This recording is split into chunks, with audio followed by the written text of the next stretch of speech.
ada 79 kasus terjadi pencurian data di dalam negeri.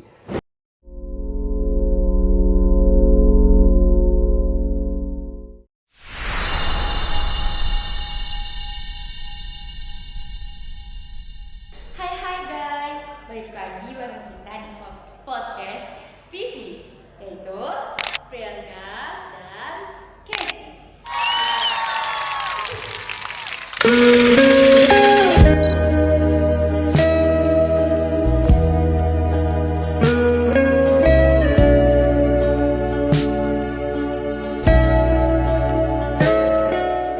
Yaitu podcast ruang virtual kita yang isinya ngobrolin hal-hal kekinian yang kadang bikin mikir, tapi tetap asik dong. Ya, dan hari ini kita bakal bahas topik yang agak serem sih. Ya, soalnya ini tentang bahayanya data kita di zaman sekarang. Baru-baru ini ada berita nih, 86% wisatawan yang mau berpergian ke luar negeri menyatakan kalau misalnya mereka tuh takut buat pergi karena kebocoran data itu bisa aja mereka alami. Wah, ini serem banget sih, dan jadi perhatian banget nih buat kalian yang tiap hari hidupnya nggak bisa lepas dari HP dan internet. Alias kita semua. Tapi zaman sekarang emang susah sih kalau kemana-mana nggak bawa HP, apalagi kalau orang yang semua duitnya tuh ada di e-money. Iya, walaupun praktis banget, gak harus bawa dompet gede-gede buat nyimpen uang, tapi namanya teknologi pasti ada lah kebocoran yang bisa terjadi. Ya sih, serem banget, tapi asal kita nggak pencet link aneh-aneh yang ya aman-aman aja nggak sih? Kadang emang kita sendiri yang ceroboh. Benar banget. Oke, jadi sekarang tuh informatika udah makin canggih ya. Segala hal udah online, belanja, sekolah, kerja, bahkan ngurus dokumen penting pun online. Iya, semuanya itu serba tinggal klik aja, tapi justru karena semuanya online, keamanan digital jadi rawan banget. Banyak banget hal-hal yang harus kita waspadai. Contohnya aja ya, sekarang banyak banget kasus akun orang dihack cuman gara-gara klik link nggak jelas. Padahal mungkin orang cuma penasaran aja nggak sih pencet tuh link, tapi ternyata dampaknya bakal segede ini. Iya, kayak kemarin temen gue nih cuma klik link promo voucher gratis. Tahu-taunya akunnya keambil, passwordnya diganti semua, bayangin, walletnya langsung kosong semuanya. Itu bukan voucher gratis ya sih, tapi voucher menangis. Bener banget, dan itu baru salah satu contoh kecil. Di luar sana ada banyak banget kasus peretasan data besar-besaran yang nyerang sistem pemerintah atau perusahaan besar. Iya, data kita tuh sekarang kayak emas, kalau jatuh ke tangan yang salah bisa bahaya banget. Apalagi kalau lagi kebelet banget tuh butuh duit, terus tiba-tiba dikirimin link dapat undian, masih seneng banget gak sih? Padahal kita nggak pernah ikut undian apa-apa. Iya tuh, gue juga pernah dikirimin link kayak gitu, untungnya gue gak pencet. Oh iya, emang tulisannya apa sih? Tulisannya tuh surat penilangan kendaraan bermotor. Karena baru-baru ini gue lagi pergi jauh kan, terus emang lagi gak pakai helm aja karena males. Gue kira beneran surat tilang. Serem ya, gue tahu tuh juga kasus begitu, tapi di luar sana pasti orang juga nggak buka penasaran ya nggak sih? Tapi nanti pas dibuka malah nyesel. Nah itu, takutnya pas gak dibuka beneran surat tilang. Iya, tapi tenang aja kok, ada cara buat bedainnya. Yang kirim surat tilang resmi itu pasti nomor WA Polda Metro Jaya dan ada tanda tangan centang verifikasinya. Jadi kalau cuma nomor biasa dan gak ada verifikasinya, mending langsung diblok aja. Wow, nice informasi guys. Jadi buat kalian yang nonton ini, bisa juga diingetin ke teman-teman kalian, saudara kalian, dan keluarga kalian buat lihat nih nama pengirimnya siapa dulu sebelum pencet. Tuh.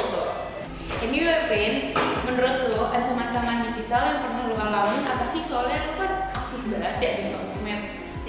Banyak banget sih, tapi yang paling sering itu phishing. Modusnya itu pura-pura jadi pihak resmi, terus nyuruh kita klik link atau isi data pribadi kayak tadi gue bilang. Oh, kadang ada tuh yang sering banget kayak SMS atau WA ngaku-ngaku dari bank atau kirim paket, padahal bohong. Kalau yang lain ada nggak?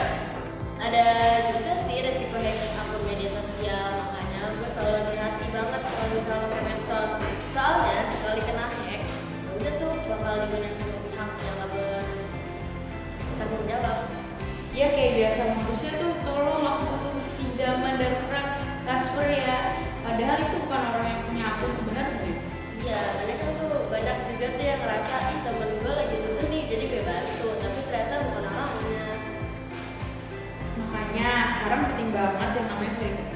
2 langkah. Jangan pakai password 1, 2, 3, 4, 5, 6 lagi.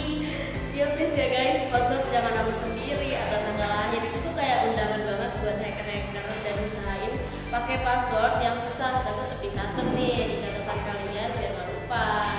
Benar, selain itu gue juga dengar ada ancaman kayak pencurian identitas digital, foto dan data pribadi, nomor HP, KTP, semua bisa disalahgunakan. Ya, kadang kita posting foto sembarangan, ternyata data itu dipakai buat hal ilegal, serem banget kan? Iya lagi, serem banget, apalagi foto-foto kita diedit dengan editan yang gak benar. Sering banget tuh kejadian kayak gitu. Bener banget tuh, kalau gak kepentingan buat upload foto, mending gak usah deh. Iya, makanya gue anti banget deh post foto-foto sendiri gitu. Paling mentok-mentok di lingkup kecil gue aja kayak di second. Itu, gue juga selalu anti banget kalau misalnya upload foto. Iya, makanya itu yang bikin ngeri tuh dampaknya, Prin. Begitu data bocor, kita bisa kena kerugian berkali-kali lipat. Entah data kita yang bisa jadi ancaman buat orang yang nge-hack, bahkan ketentraman hidup kita. Itu dia, identitas kita kalau dipakai buat hal yang gak benar bakal bikin orang kita rusak, karena identitas kita dipakai buat orang lain. Yap, dan satu lagi, rasa aman kita juga hilang. Bayangin aja, akun pribadi, data penting semuanya dipegang orang lain. Dan dia yang gue bilang, makanya kita gak boleh nih anggap remeh keamanan digital. Banyak orang yang mikir, gue kan bukan orang penting, padahal justru itu orang biasa yang sering jadi target. Benar, hacker itu nggak peduli kamu artis atau tukang bakso. Pokoknya kalau ada celah keamanan ya mereka masuk aja. Nah iya tuh, jadi ada tipsnya nih kalau dari gue ya. Yang pertama, jangan gampang klik link random. Yang kedua, aktifin verifikasi 2 langkah. Yang ketiga, gunain password kuat dan beda-beda di tiap akunnya. Yang keempat, jangan asal posting data pribadi. Dan yang terakhir, rajin update sistem keamanan handphone atau di laptop kalian. Tambahan dari gua sih, jangan gampang percaya info yang minta data pribadi sih. Mending cek dulu sumbernya tuh bener apa enggak. Mau dia minta apapun itu, kalau sumbernya nggak jelas ya nggak usah. Ya, kalau kalian sayang sama diri kalian dan orang-orang sekitar kalian, stop ngelakuin hal ceroboh. Nah itu, bahkan orang-orang terdekat kalian juga bisa kena dampaknya. Betul. Ih, jadi impin lo. Nah, lu kan opinnya. Cocok gitu. Gue penasaran deh, kenapa ya masih banyak orang yang cuek sama keamanan digital, padahal kasusnya udah makin banyak loh sekarang. Bener sih. Itu karena mereka mikir, itu mah gak bakal jadi gue kali ya. Padahal ya mereka udah lebih korban gak sih? Bener, apalagi kalau udah ngomongin soal si aplikasi baru, banyak banget yang download asal-asalan cuma karena filternya lucu, padahal dalamnya bisa aja nyimpen Malware. iya betul. Nah, aplikasi kayak gitu tuh suka minta izin akses ke kamera, galeri, bahkan lokasi. Padahal itu kan sensitif banget ya. Iya, jadi intinya jangan asal buka aplikasi nggak sih? Benar, baca izinnya sebelum cek allows. Wah, nggak kerasa ya, ngobrol kita udah panjang banget, tapi benar-benar banyak sih insight hari ini. Ya, semoga teman-teman yang dengar juga lebih aware soal keamanan digital ya. Ingat ya guys, semua dunia digital itu keren dan canggih, tapi juga punya sisi gelap yang harus kalian waspadai.